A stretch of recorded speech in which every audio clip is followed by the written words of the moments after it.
And we are live. Hello, everybody. Welcome to the Matthew Paris Show. I'm your host, Matthew Paris. I hope everybody's had a great week. It's the weekend. I hope everybody's having a good time. We're having another episode. This is episode 3 at the Matthew Paris Show, but I have a very special guest with me today. Let's welcome Bo Crouch. How you doing, Bo?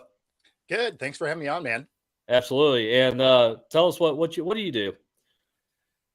So for me, football talk with Bo, right? So we talk a lot of NFL, some college, but mostly NFL. And I played football until I was 30. So I played pro arena ball. So I do have a little bit different viewpoint than your average fan. But my podcast was basically to get me back closer to the sport, because at this point, 42, my last time lacing them up was quite a while ago. Well, there you go. There you go. Well, that's awesome. You played arena football. Who'd you play for? I played for the Ogden Knights in the AIFA. Okay, excellent. Yeah, you guys have any opportunities to go all the way? Win that championship? In arena we didn't. When I played semi-pro, I did win a ring. Okay, very good. Yeah. Very good. Congratulations on that one. Yeah, thank you. Yeah, always cool to get a ring, right? That's right. Yeah. Do you miss lacing them up? Only every day. Yeah, I always laugh when you hear guys, on TV, whatever, analysts, and they're like, "Oh yeah, I don't miss it. I left everything out there." They're so full of crap. Like, if your body could hold up to it, you'd lace them up tomorrow. And you may not want to do all of the prep items, but game day, you would absolutely walk back out there. Absolutely. Yeah. I played football all my life too. I played for like 7 years straight. I played in middle school. I played in high school. I wasn't big enough to play in college. I'm maybe a D2 or a D3 school, but I went to a D1 school. I went to Texas Tech. Oh, okay. So yeah, I was a Red Raider during the Cliff Kingsbury was the quarterback my freshman year, and he was a senior. So I got to see him play a little bit. That's cool. But yeah, no, I loved playing football. I've been coaching for about 14 years. I was a coach in Austin. I recently moved back to Houston. So I had parents come up to me and say, should my kid play tackle football? Should it not? And I always said, no, they should play tackle football. They'll learn a lot from it, That they will. Because in life, you get knocked down and then you get back up, right, Bo? Yeah, absolutely. Yeah. So what age group do you coach? I coached almost every age group. I coached from kinders all the way up till about high school. Oh, nice. I got a little bit of everything. Kinders are funny because the gear is so much bigger than the kids that the collisions are the funniest things to watch. They are. I mean, they don't know the fundamentals yet. No, it's literally just like. Yeah. It is the best. Yeah, just run into each other. Yep. Don't worry about wrapping up. Don't worry about driving the person to the ground or even blocking. Try and teach them to block and stuff like that. It's kind of. Yep. No, that is some funny stuff. And then obviously on the high school end, you're starting to get some talent out there. So yeah. In the high school end, as you know, the older you get, or you see them go up, and you can see the talent of, wow, that guy might go somewhere, might play college ball at least, or this guy, he tries his best, he's got all the heart in the world, but his athletic ability is just not there yet. That's kind of fun to watch. It's almost like you're a scout too, Mm-hmm. So. All right, so let's talk. Let's veer off football for a minute, and we'll get back to that because I want to talk to you about the Seattle Seahawks, since you're from the great city of Seattle, and we'll talk a little bit about the Texans, since I'm from the great city of Houston. And but right now, let's talk about the College World Series. Have you been keeping in touch with the College World Series at all? So not a ton, but only because I'm in the middle of moving. So I just drove 3,000 miles to get here. So as you can imagine, the last week and a half, I haven't seen a lot of sports. Oh, I see it. I got you. Well, the College World Series is going on right now. Yesterday's games, we had Virginia versus Florida. We had 2 games. We had Virginia versus Florida, and then we had TCU versus Oral Roberts. Oral Roberts is the Cinderella club of this College World Series. Both really good games, Bo. Really good games. They both came down at the wire, came down to the 9th inning. This is the first time in College World Series, men's College World Series history, that we actually had both teams win the game that were trailing in the 8th inning. And that's actually impressive. Yeah. So Oral Roberts ended up beating TCU, which was a surprise because I think TCU was picked to win that game. TCU was up at one point, 5-3, and then Oral Roberts, I think, came back and won 6-5. So they play in the winners bracket. TCU has been knocked down. They play today in the losers bracket. I think against Virginia, which answered my next question, Bo. Virginia and Florida, that was a seesaw of a match. Went back and forth. Virginia was ahead, and then Florida was ahead. And then as the innings went, Virginia went back ahead. Florida ended up winning the game, but they also hit 2 home runs, I think, in the 9th inning to win that game. And then all of a sudden, they got a base hit. It was bases loaded. Florida got a base hit. This guy from Florida got a base hit, and the guy came in, sacrificed. So that was the win right there. So 2 really good games. That's rough on their closer to be up and then give up a couple of dingers at the end. Yeah. So that kind of reminds me. I want to ask you this question: have you ever had any close games where you wanted to, where you felt like, wow, that one hurt? Yeah, it's funny though, because like they hurt, but you like the game better. I always like a close game, win or lose, over a blowout either direction. Right. Mm-hmm. Obviously, if you're getting blown out, it sucks. Like there's no upside to getting blown out of a game. But even if you're blowing someone out, it also isn't like if it happens once, you're just like, yeah, you're jacked, right? But like if it happens a few times, you're just like, okay, like we want a little more competition here, right? So if you lose right at the end of a game, I mean, it sucks to lose, but you respect that other team more, right? Mm-hmm. So I don't know. Losing hurts. Like I've never been a fan, right? Like you're there. Yeah. It's the old Herm Edwards, right? You play to win the game. Mm-hmm. Exactly. And we let them off the hook, right? Yeah, that's right. That's right. That's a classic post talk right there with the press. Oh yeah, absolutely. So no, I agree with you, Bo. I think they all hurt. I've certainly been there. I remember back in middle school, we had a great team. We won every game, and then we lost the district title game. We lost the very last one.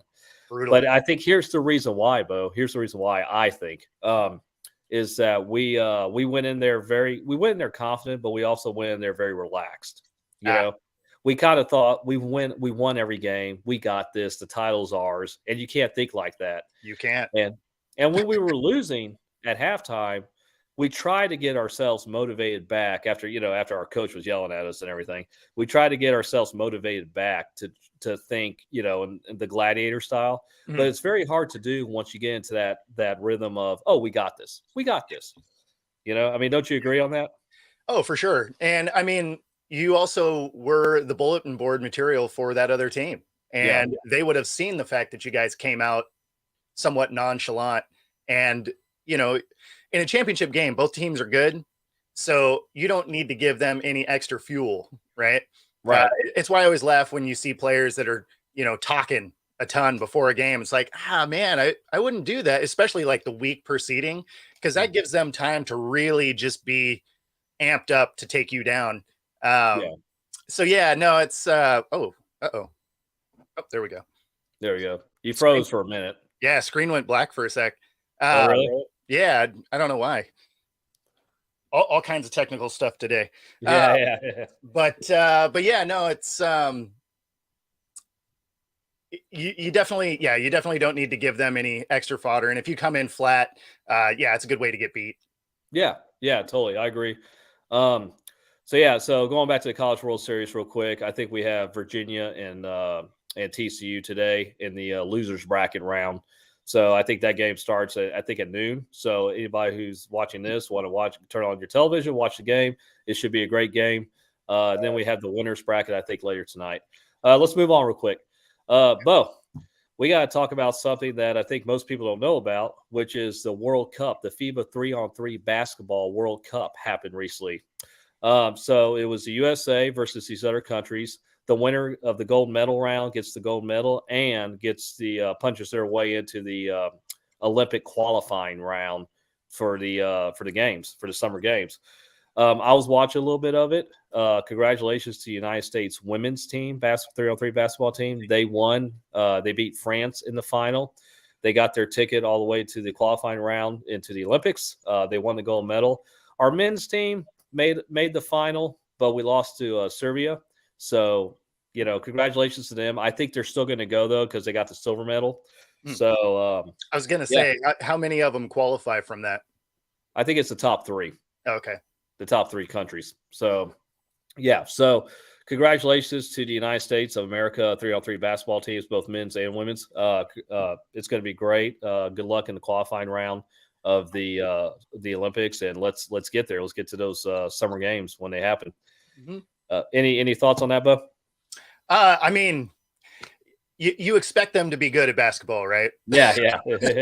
I mean, that's one of the sports, in the Olympics that when you don't medal out, it's a disappointment, right? Like it's not one of those.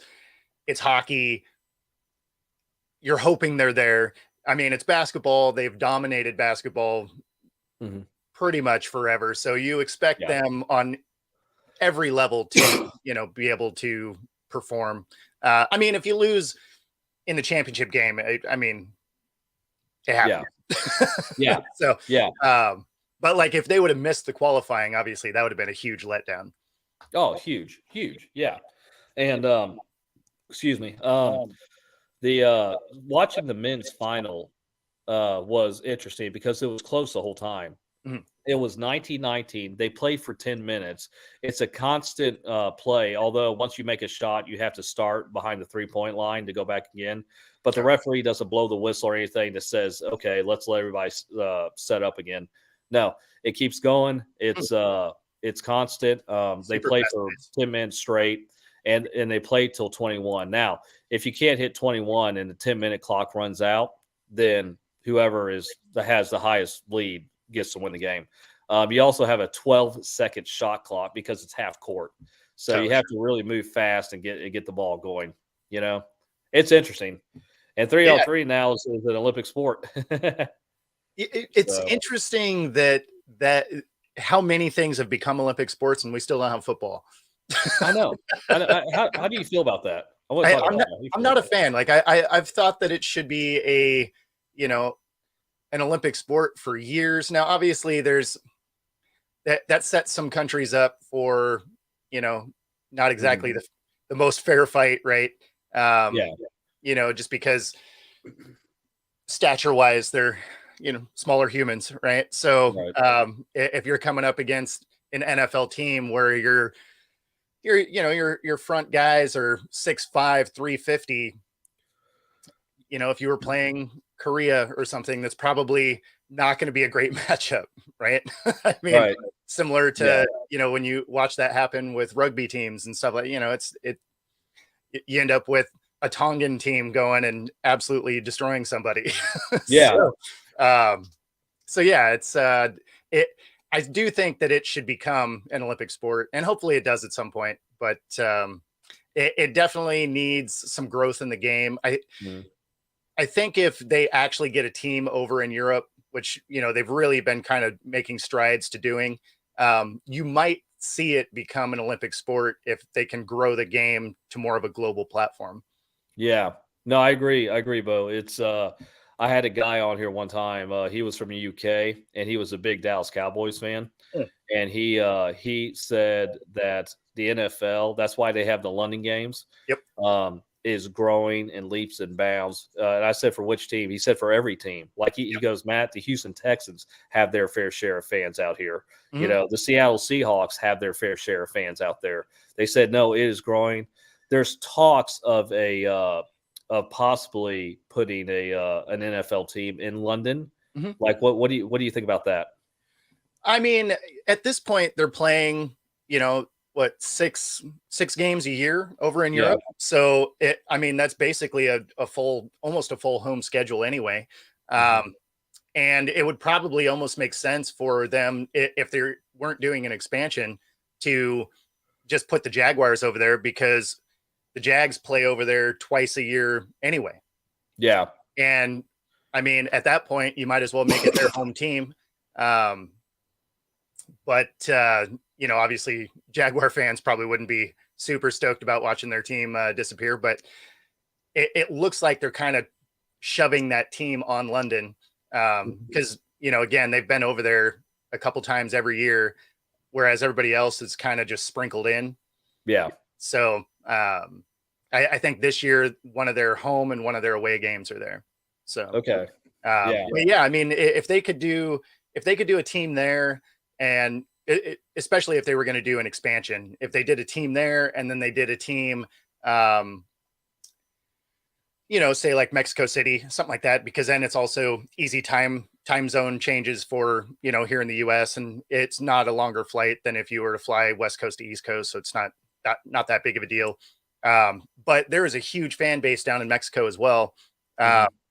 When I was down there, I was going to try and watch the Niners Cards game last year, and I ended up missing it because I'm dumb and wrote the wrong date down. But I had. Hey, you know what? It happens. It happens. It happens to all of us. Well, I had NFL Game Pass down there, so I could watch all the games.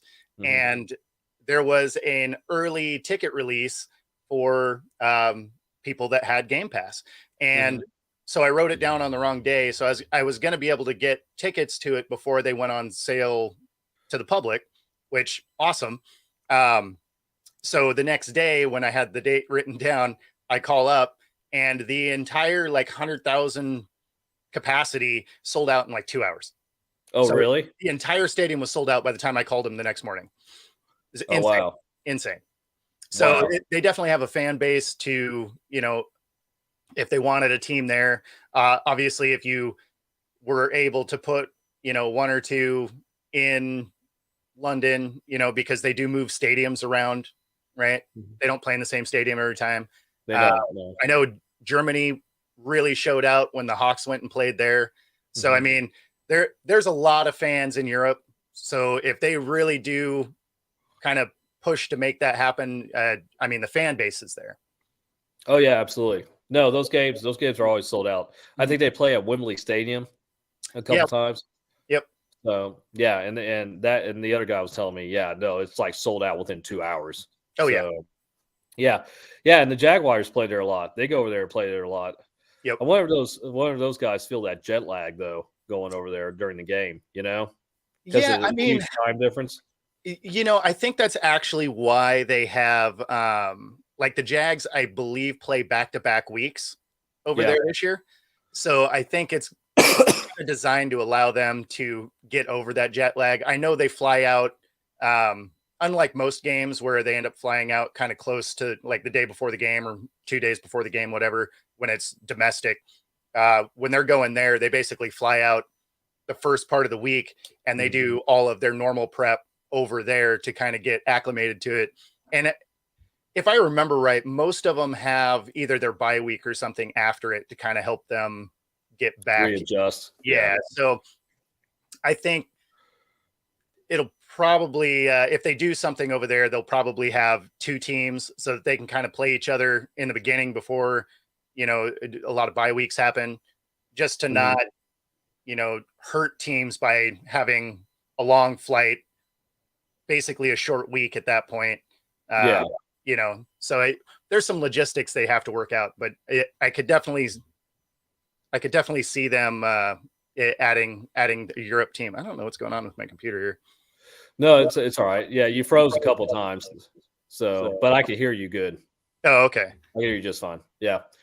Oh yeah, no, that's interesting. Yeah, no, it's a good point. They'll play 2 weeks there. So that means they'll have their practices there, and then they'll come back and kind of readjust to the time zone, different times.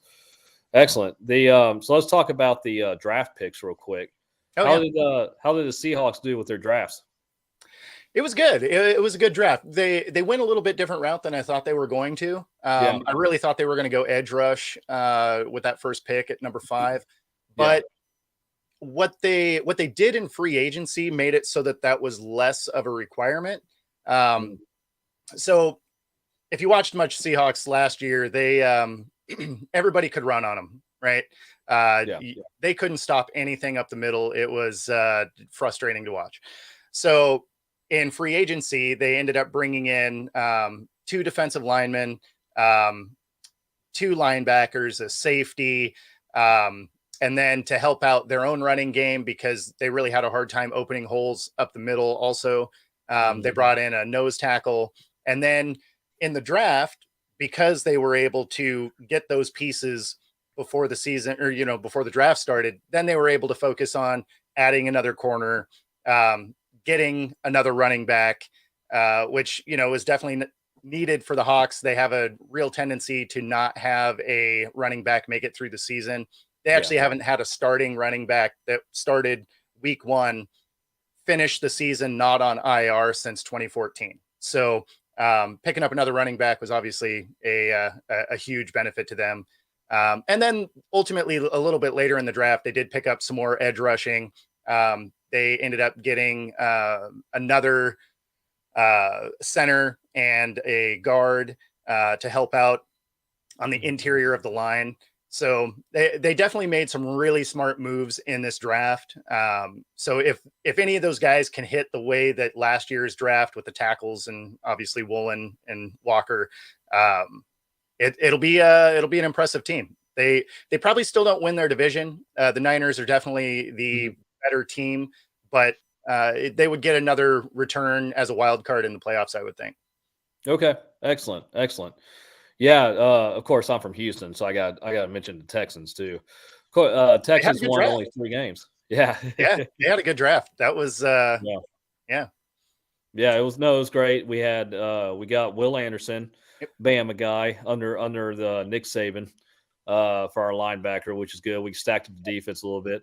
Lovie Smith in last year's draft when we had him as head coach just focused mostly on defense. It makes sense. He's a defensive guy, Yep. I was like, but buddy, you need some receivers too. If they still score more than us, we still lose the game. Exactly. And that's what D'Amico's and our GM Nick Cesario did. It was, we got Will, we got Tank Dell as our receiver. Came from U of H. He's a Cougar. The guy can run fast. I remember a couple times watching him in highlights on the news over here in Houston, and he's amazingly fast runner. I was like, that guy should be running track also. He should be a 2-sport guy. And then of course we got our big quarterback in CJ Stroud from Ohio State. What are your thoughts on the Texans draft picks?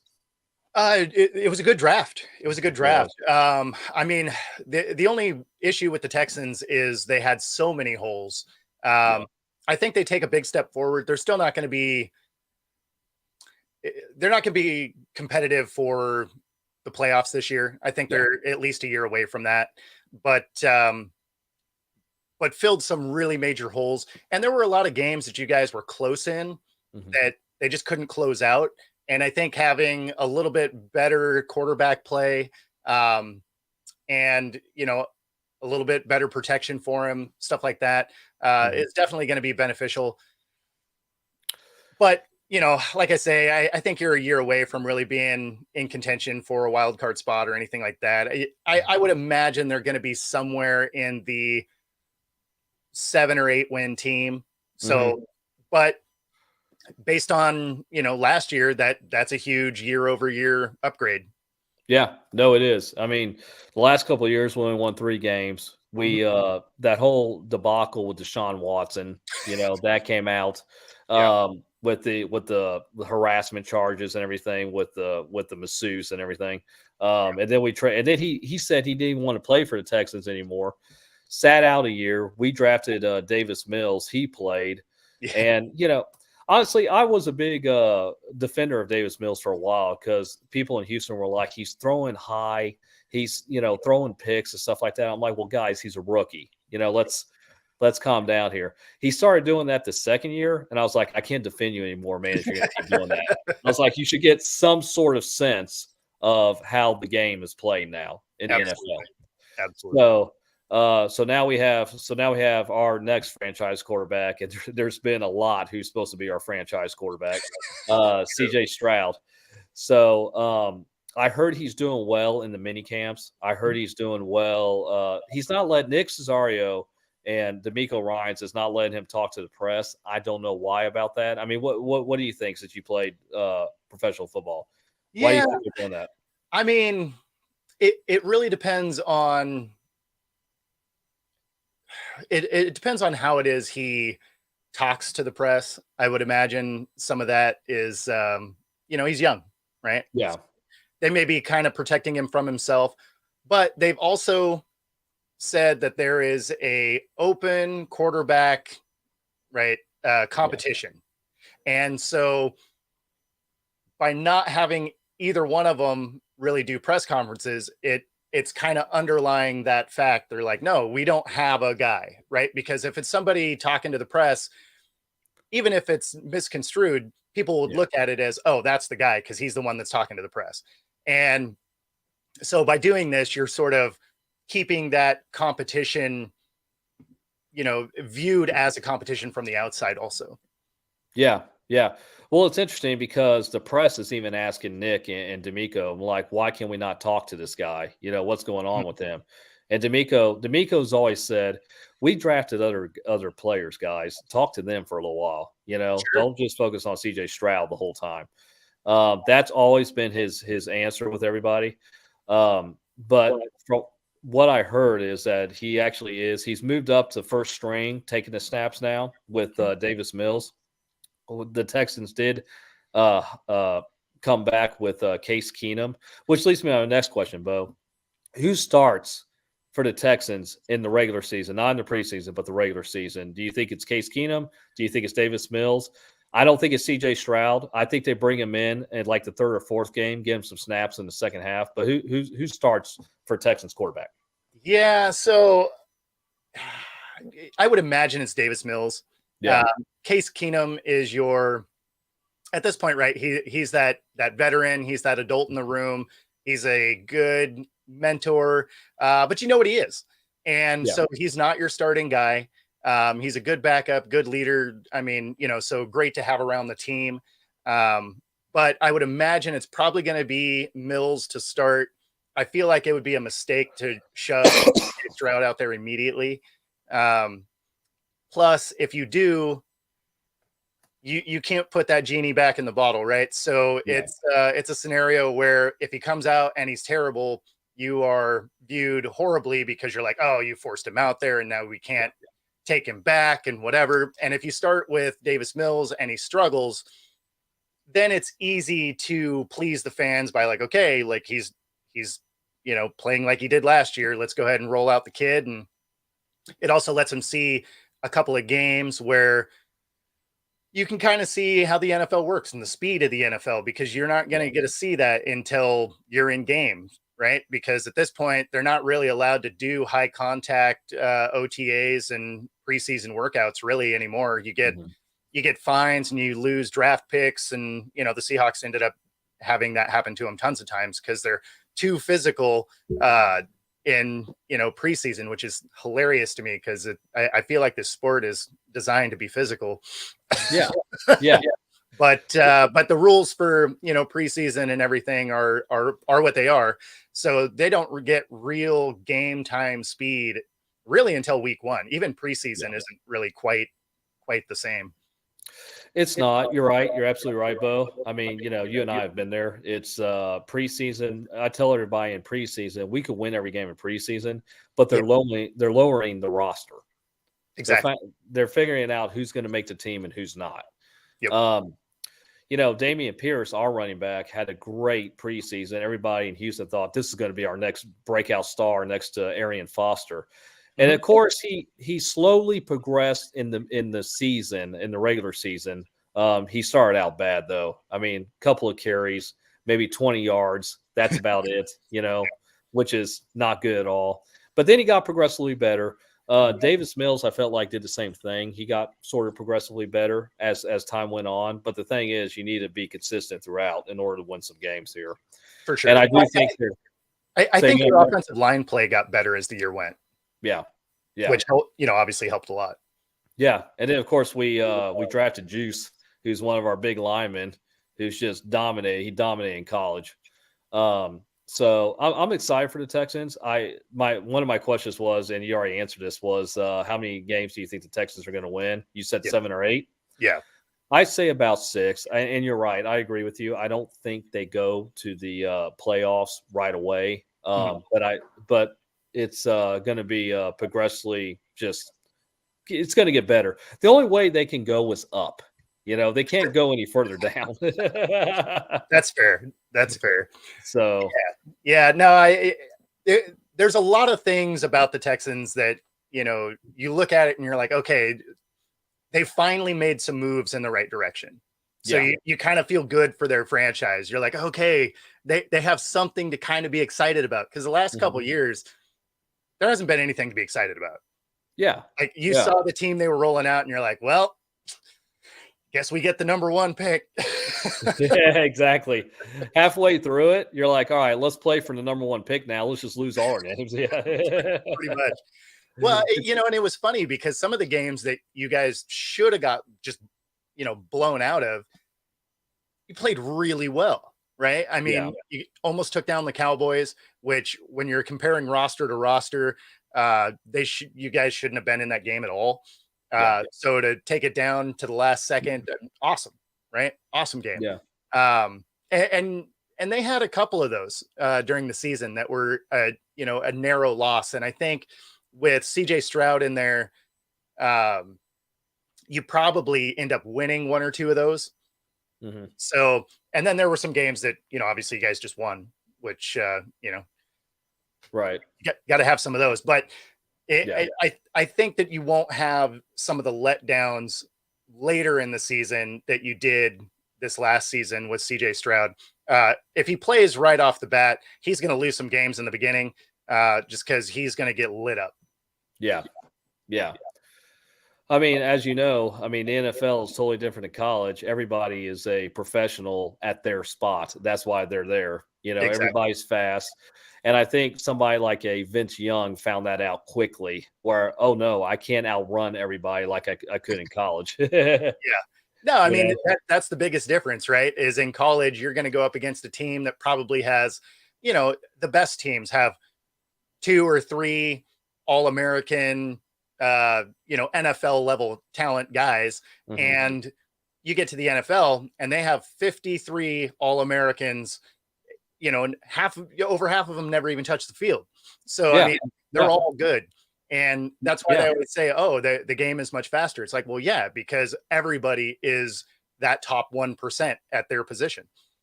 Yeah. I mean, even the lineman who can run, who's about 400 pounds, can run a pretty good 40, Yeah. Yeah. Which is scary. Yeah, I know. Yeah. You got that dude coming at you. Yep. So, and even for a rookie, someone likes a CJ Stroud. Those guys are gunning for him. They're going to be like, welcome to the NFL, buddy. Absolutely. Like, I'm going to hit you. So absolutely. They're like, this ain't Ohio State anymore, where you were looked at as the king on the field. Yep. Nope. Those first couple of hits that they get, whoever hits them isn't even worried about that 15-yard penalty and fine. They're like, oh no, let me welcome you. Exactly. And that's the thing with rookie quarterbacks are just rookie anything. Like, I'm going to hit this guy. Yeah. So absolutely. That's how you ended up with Sam Darnold seeing ghosts, right? They were coming after him. Yeah. So let's talk about the Seahawks real quick. Yep. So you said maybe a wild card spot for the Seahawks? Yeah, that seems about right. So the team should be a lot better this year as a complete team. So the offense was a top 5 scoring offense for most of the season. And then guys started getting hurt and, they dropped off of that. But the biggest thing was they were a bottom 3 defense really all year. And that's the biggest concern. So for them to spend as much effort and money fixing that, especially the front 7 on the defense, that's going to be huge moving forward, because if you don't have a big step back in the offense and you like it's not going to be Legion of Boom type, defense. But if it could not be the 29th ranked defense and be, somewhere between 13 and 16, then a couple of those games that were close are now wins, because you're actually getting some stops. You're getting the ball back in Gino's hands, who, protects the ball fairly well, right? Like they don't expect him to push the ball down the field. He does a lot of short to medium range passes. They're going to lean heavy into the run because they get Walker back, and now, they have their draft pick also. So I think it'll be, rather than a 9-win season last year, I think there'll be a 10-win. So although they'll be a lot better in certain areas, you still have a really tough schedule coming up, because they play Dallas, they play the Eagles, they play the Niners twice. They probably lose one of the games to the Rams, because somehow the Rams beat them, even if they have guys from Target on the field. I don't really know how that works, but so there's some losses in there that are, pretty much a foregone conclusion. Like, do they have a chance? Obviously, but do I think that the Eagles roster is better? Yeah. Right. Yeah. I mean, it's why they were in the Super Bowl. Do I think Dallas's roster is better? If they play them before December, then yeah. If they play them in December, then I think a college team could beat them, because somehow Dallas forgets to play football in December. So it's there's some losses on there that wouldn't have been there last year, just because last year you had an easier schedule in the way that you played the NFC South, where nobody wanted to win that division. Now, granted, they lost all 4 of those games somehow, but so the schedule is enough harder that I think it really only equates to one more win year over year. Yeah, I agree. How do you feel about Pete Carroll? In what aspect? Well, when he was coaching, Seattle and stuff like that. Like, do you feel like he was the guy at the time, or do he still is the guy, or what?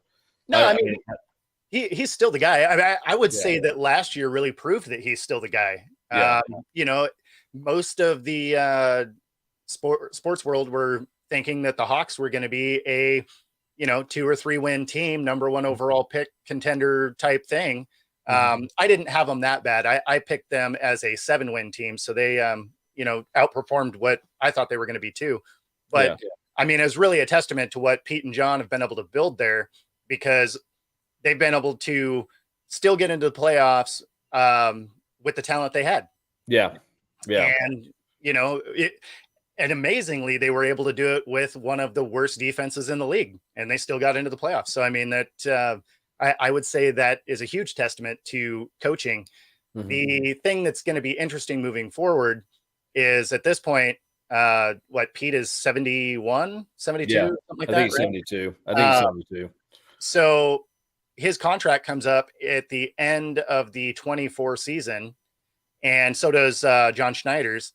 So now it makes sense, some of the moves they're making, because they're in a win now situation. Because I don't know that that Pete Carroll comes back, right? Because he'll be 74 by the time the contract is up.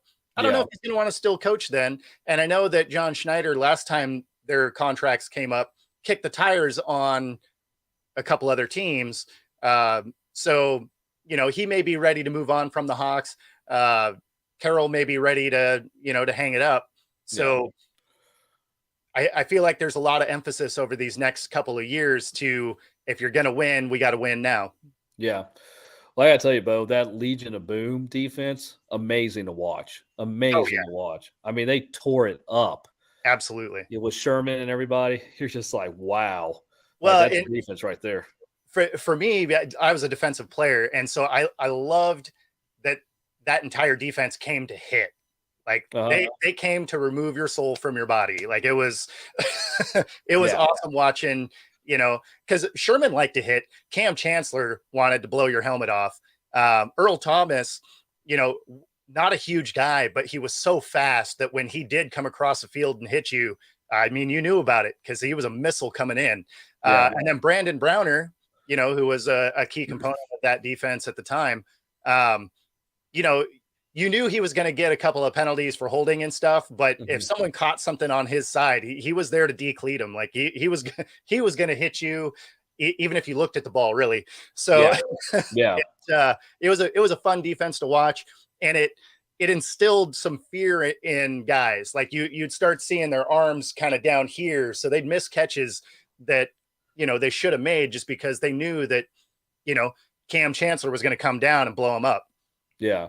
Yeah.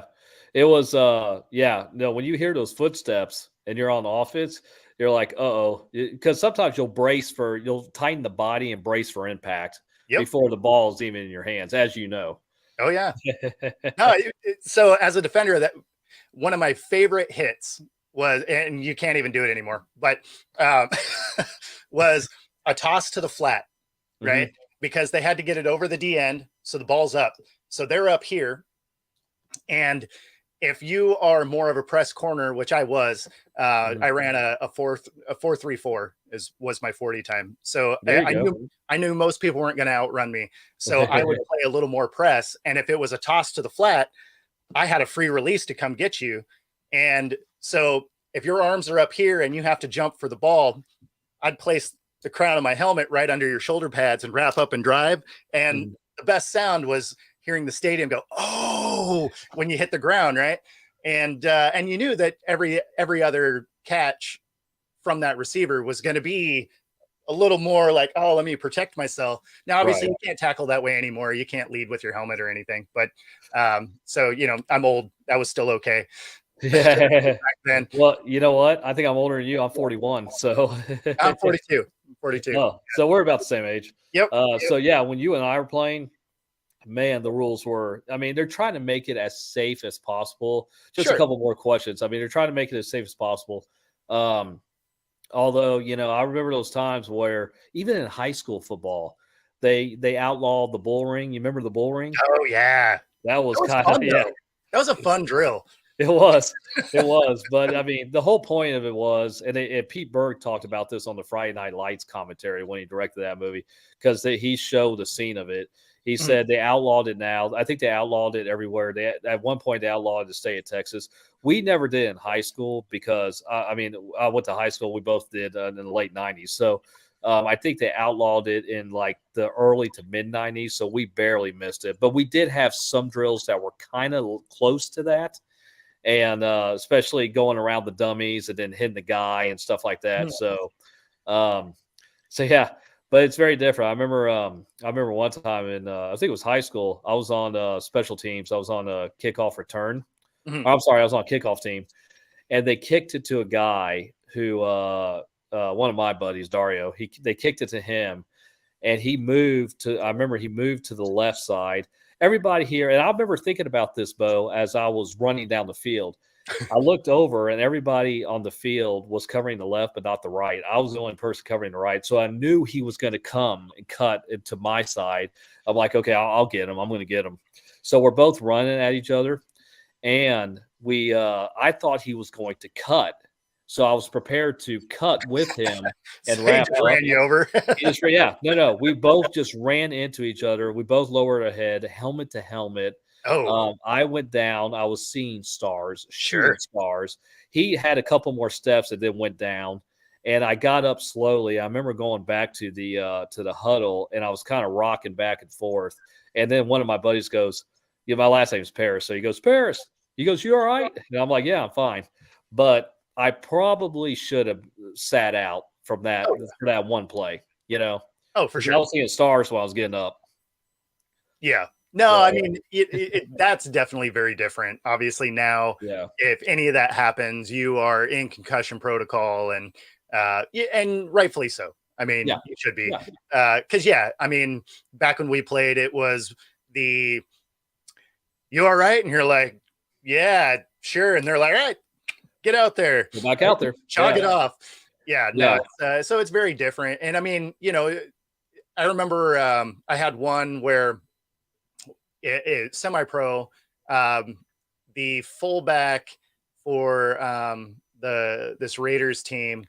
I believe it was the starting fullback for Portland State at the time. And so he bounced outside, and this dude had, probably a good 80 pounds on me. And